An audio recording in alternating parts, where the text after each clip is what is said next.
Вы смотрите итоги дня на телеканале «Якутия-24». В студии Валерия Наумова. Здравствуйте. И в начале об основных темах этого выпуска. По кредитам, которые уже выданы, ставки поменяться не могут. Льготные ипотечные программы, семейные, дальневосточные льготные продолжают действовать. Несмотря на санкционное давление Запада, строительная отрасль в Якутии идет полным ходом. Продолжится реализация запланированных федеральных и республиканских проектов. Участникам есть что показать и есть что рассказать. В Якутске начала свою работу крупнейшая межрегиональная выставка «100 индустрия Севера. Энергетика, ЖКХ». Работа по принципу самообслуживания. В столичном аэропорту заработала новая услуга для пассажиров – автоматизированная камера хранения. Наш корреспондент изучил ее подробно. Робототехника быстрыми темпами набирает популярность. В Ленском районе прошел первый фестиваль RoboFest-2022.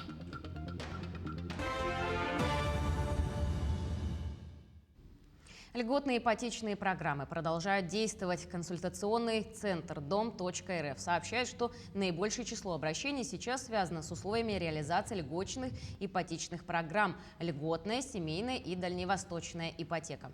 Программы сохранены, работают на прежних условиях. Кроме того, по кредитам, которые уже выданы, ставки поменяться не могут.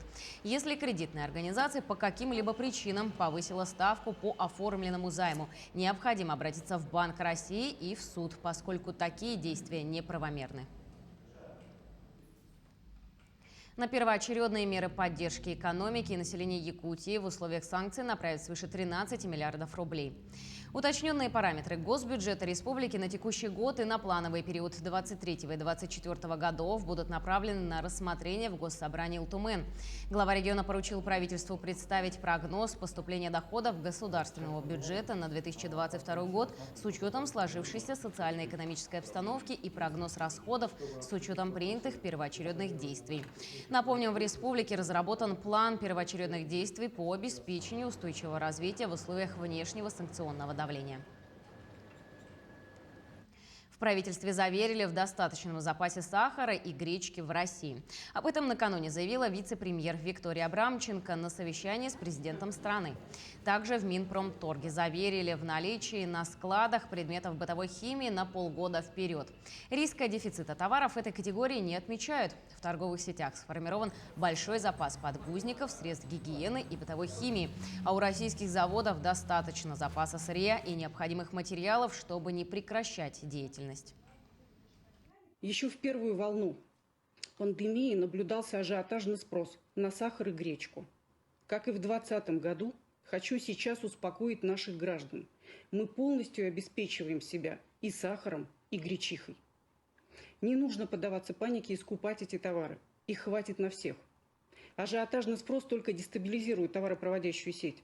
Подчеркиваю, запасов сахара и гречки в стране достаточно для удовлетворения внутреннего спроса.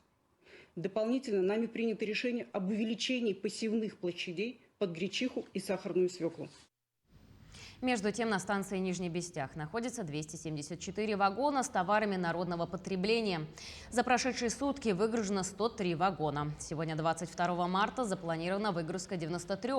На станции организован круглосуточный режим работы. Отметим, что ежесуточно по станции стыка с дальневосточной железной дорогой Нерюнгри грузовая принимается порядка 150-170 вагонов. В том числе часть из них следует до станции Нижний Бестях, часть назначением на станции участка. Напомним, что на станции Нижний Бестях организован круглосуточный режим работы, что позволило увеличить количество разгружаемых вагонов до 100 в сутки. Вместе с этим получатели грузов также могут в круглосуточном режиме получать свои товары для обеспечения своевременной выгрузки. Акции в поддержку спецоперации в Украине проходят по всей стране. Жители нашей республики тоже не остаются в стороне.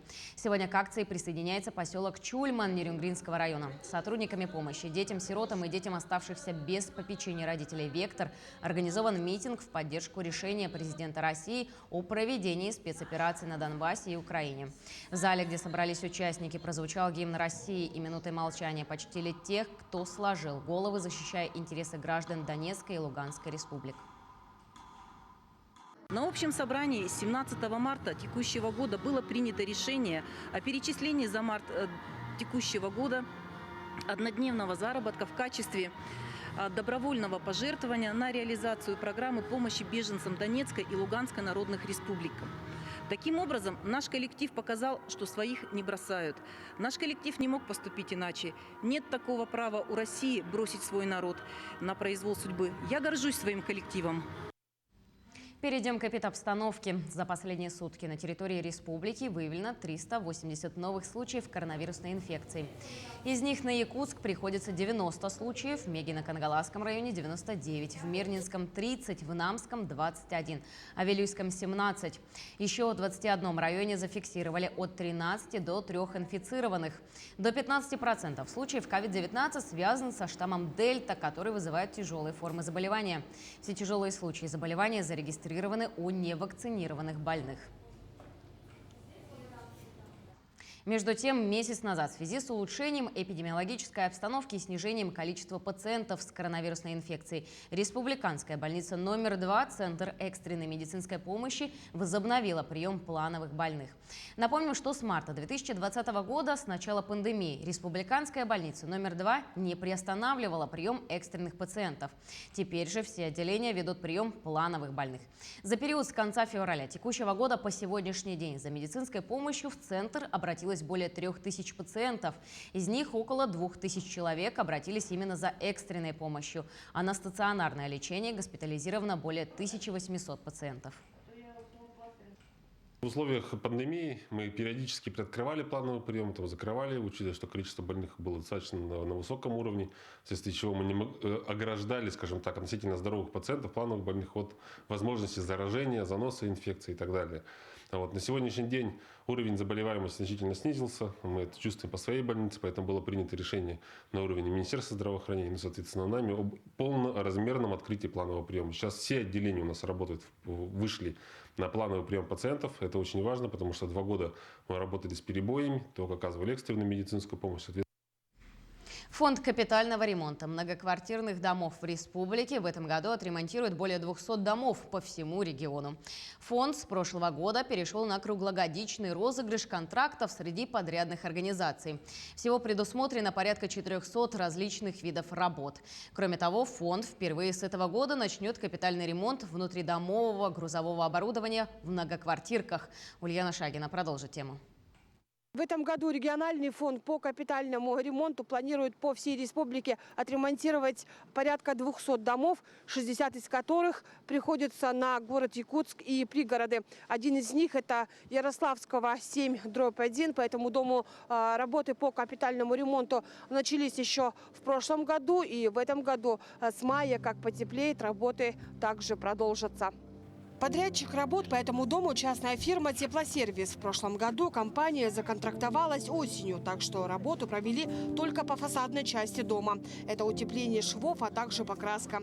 Основной объем работ начнется с мая месяца этого года. В этом году осталась штукатурка с обоих торцов здания и покраска. Ну и ремонт инженерных систем, водоснабжение, водоотведение, отопление, крыша, фундамент остается на этот год. Это какого времени? Получается, весь сезон будем работать. Жильцы Ярославского 7/1 настроены оптимистично. Планируют сотрудничать с подрядчиками. Капитальный ремонт в этом доме не проводился порядка 50 лет. Это с начала постройки, так что жалоб накопилось большое количество. У нас еще есть проблема по водоснабжению. Да? У нас трубы очень старые. Внизу в тех этажах вообще не поменяли, хотя в квартирах у нас стоят трубы, да? Да, и очень они старые все равно, да, часто бежит такая мутная, грязная вода и холодная вода. Помимо столицы, капитальный ремонт будут проводить и в Улусах. По итогам прошлого года работы провели в 12 муниципальных районах. Во многих из них работы будут продолжены и в этом году. Задели Арктику, работали в Черском, очень много работ сделали в Депутатском. В Депутатский прямо сейчас уже отправили 5 автомобилей с материалами для продолжения капитального ремонта. Там очень большие планы. Нынче большие планы по ремонту такого маленького поселка, как Золотинка в Нерюнгринском районе. Они молодцы, нашли, предусмотрели софинансирование на проведение капремонта. Всего по региону уже готовы начать работать более 100 подрядчиков. Между тем, из-за удорожания стройматериалов многие из них в этом году уже испытывают сложности с финансированием. Но есть и те, кто успел закупиться еще в прошлом году. Мы закупились некоторыми уже материалами заранее, да. То есть, когда было авансирование еще в том году. По отоплению у нас полностью все материалы имеются.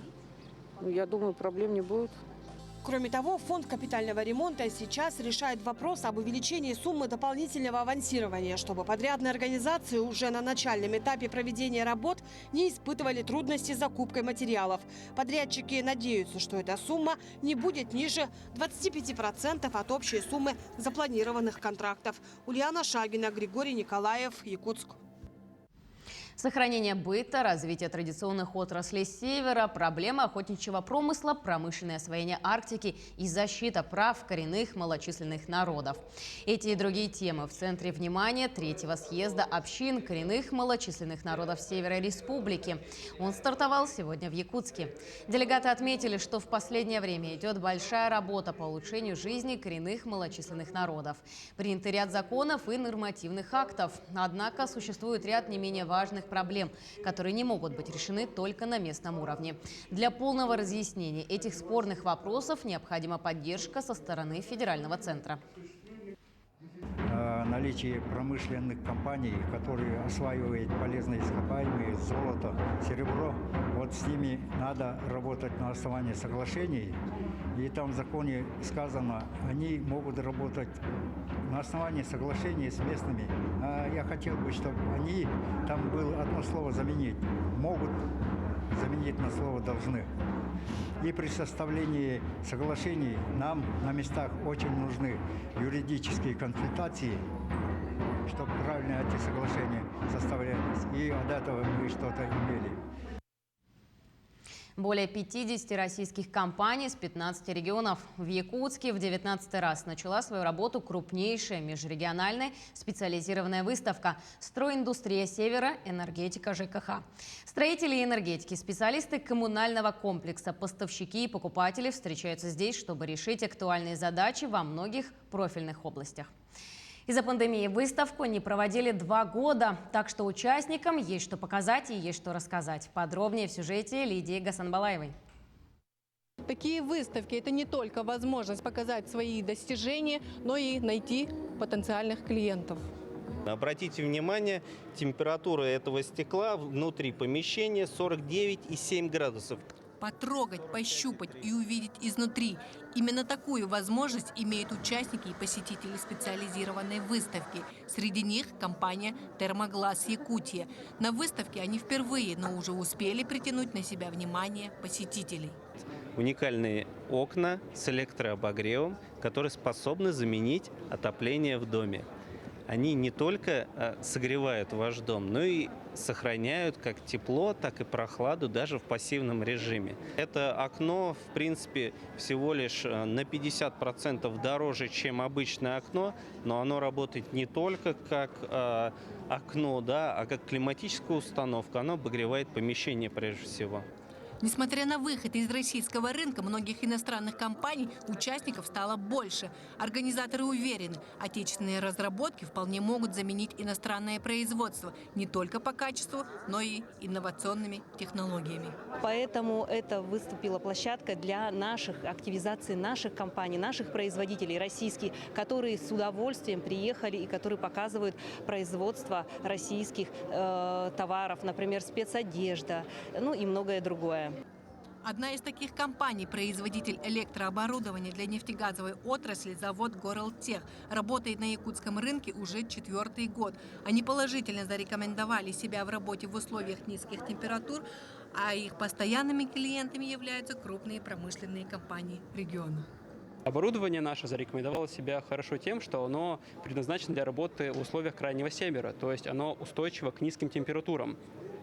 Например, если мы говорим о щитовом оборудовании, то устанавливается специальный электрообогрев, который позволяет работать нашему оборудованию. Помимо демонстрации собственного производства, участникам в эти дни будет предоставлена возможность принять участие и в деловой программе. Более 11 докладов на темы стройиндустрии, ЖКХ, энергетики. Будем говорить о социально-экономическом развитии республики, о планах до 2024 года. А завтра у нас состоится круглый стол, который охватит сферу связи, транспорта, логистики. Ожидаем большое количество участников, интересные доклады и всех приглашаем принять участие в этом, поистине знаковом для республики мероприятии. По итогам работы в выставке многие компании уже сегодня приобретут потенциальных клиентов. Это важно, ведь двигатель торговли – это прежде всего реклама. А это значит, собственный продукт нужно показывать. Помимо этого, многие компании смогут составить коллаборации и начать выпускать совместную продукцию. И в современных реалиях это весьма актуально. Лидия Гасанбалаева, Ульяна Шагина, Павел Пахомов, Якутск. В аэропорту Якутск в терминале российских авиалиний заработала новая услуга для пассажиров – автоматизированная камера хранения.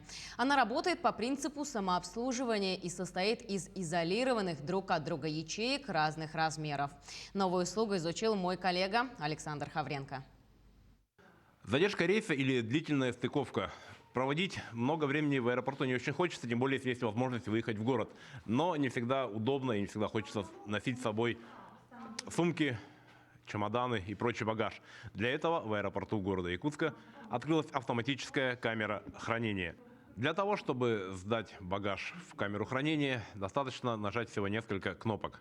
Выбираем ячейку, вводим номер телефона, оплачиваем картой, берем чек. Можно идти гулять. Автоматизированная камера хранения установлена в аэропорту Якутск в рамках стратегии развития аэропорта до 2034 года. Сейчас камера хранения работает в тестовом режиме, но в ближайшее время выйдет на полную мощность. Автоматизированная камера хранения работает по принципу самообслуживания, состоит из изолированных отдельных ячеек. В данное время у нас 102 ячейки. В скором времени еще будут установлены крупногабаритные и холодильники ячейки. За 12 часов хранения стоит 170 рублей. За крупногабаритный 340 рублей. За холодильники ячейки 345 рублей. Особо стоит отметить, что оборудование и программное обеспечение камеры хранения – это результат совместной деятельности двух якутских компаний. Конструкционную часть сделали мы, инженерно-конструкторские разработки. По части программирования мы обратились к компании, якутской компании BBTech по части программной. Интерфейс получается самый простой для любого человека на доступном языке. Это получается русский, якутский, английский, китайский, японский.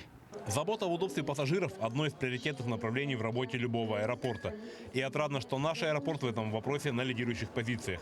Ведь далеко не каждый крупный автовокзал страны может похвастаться автоматизированной камерой хранения. Александр Хавренко, Илья Сыромятников, Якутск.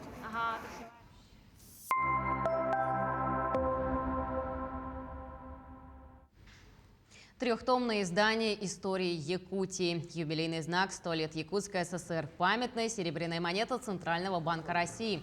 Социальная карта жителей Якутии, а также серебряная погремушка первому ребенку столетия. Все это выпущено навстречу празднования столетия образования якутской автономии. Также по всей республике проводятся различные значимые работы. В том числе реализуется проект «100 общественных инициатив». Строится 100 социально значимых объектов. Будут отсняться документальные фильмы на долине Туймады. Планируется проведение национального праздника республиканского масштаба. Об этом сегодня рассказали на презентации ключевых мероприятий, приуроченных к столетию образования ЯССР.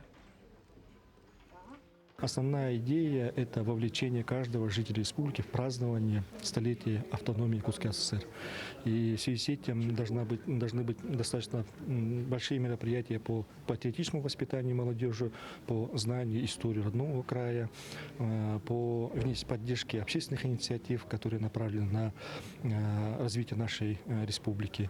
Ну и, как вы знаете, еще президент Российской Федерации в 2014 году подписал указ о праздновании этого знаменитого события.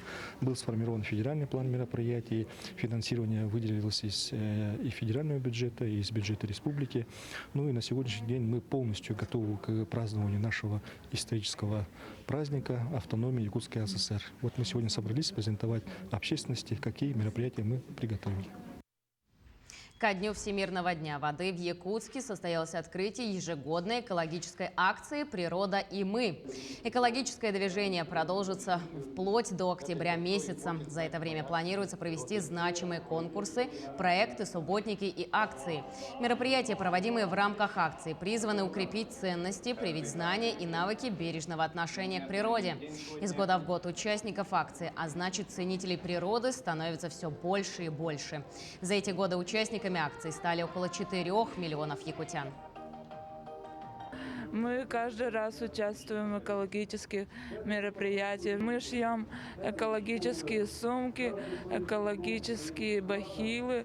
Еще мы хотим в этом году тоже участвовать в этом конкурсе. У нас есть такие в школе контейнеры. Мы собираем отдельный контейнер бумаги, в отдельный контейнер бутылки, в отдельный контейнер пластики. Каждый день участвуем, отвозим их, чтобы берегли природу. Суровые дни гражданской войны, становление власти Советов и судьба людей. Все это красивым художественным языком описано в повести «Еловый мыс» первого министра культуры Якутии Герасима Попова. Он был уроженцем села Бичинче Ленского района. Как руководитель занимал высокие должности, но в душе был истинно писателем. Его повесть «Еловый мыс» на якутском языке вышла в свет в 1983 году. И спустя около 40 лет по инициативе научного сотрудника Ленского музея Тамары Поповой переиздана на русском языке. Сегодня состоялась презентация книги в культурном центре «Сергелякские огни». Новое переиздание содержит само произведение, воспоминания и фотографии. Научный сотрудник Тамара Ильинична Попова, она подготовила материал о биографии Герасима Васильевича Попова. Он уроженец Бичинчи, стал первым министром культуры республики, занимал высокие посты в Совете министров, был заместителем председателя Совета министров. И тоска по родине, по истокам, по корням, откуда случился, вот у него была столь велика, что вот эту всю свою любовь к родине он выразил в тексте, в таком художественном, о событиях своей молодости. И я, когда читала, я подумала, что, наверное, вот в образ главного героя Николая Серкина он вложил и свою биографию, свои мечты. Районный фестиваль «Робофест-2022» впервые прошел в Ленском районе. Это соревнования по робототехнике для воспитанников технических кружков, которые сегодня быстрыми темпами набирают популярность. Участие в фестивале приняли ученики городских школ, обучающиеся Центра доп. Образования СРГ и даже учащиеся одного из сел и воспитанники детского сада. Подробности у Анны Кожевниковой. Бои роботов, роботогонки можно было наблюдать в минувшую субботу на районном фестивале «Робофест-2022», который впервые прошел в Центре доп. Образования СРГ.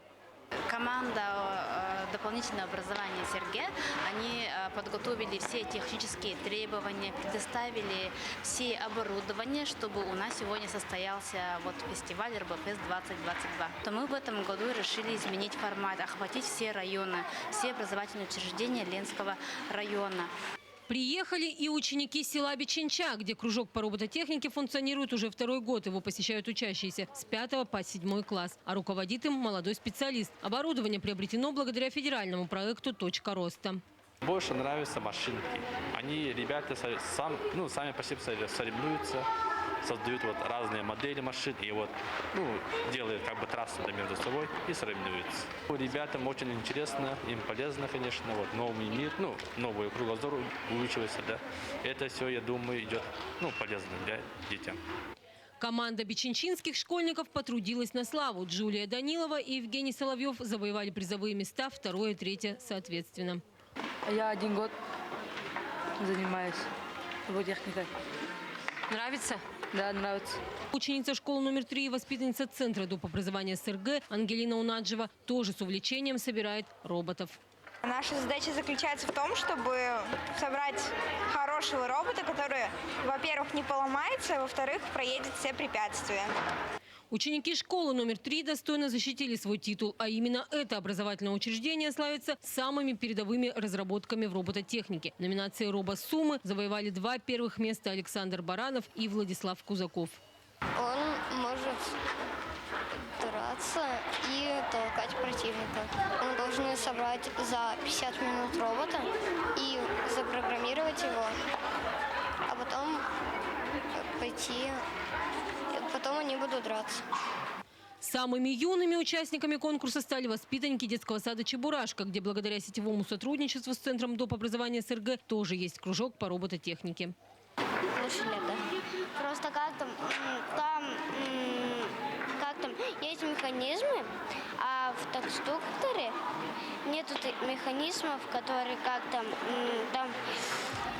сами работают. Всего было 4 номинации: мобильные роботы, робосуммы, дошкольники и начальные классы. Большинство призовых мест у воспитанников Центра доп. Образования СРГ. Анна Кожевникова, Виталий Андреев, Ленск.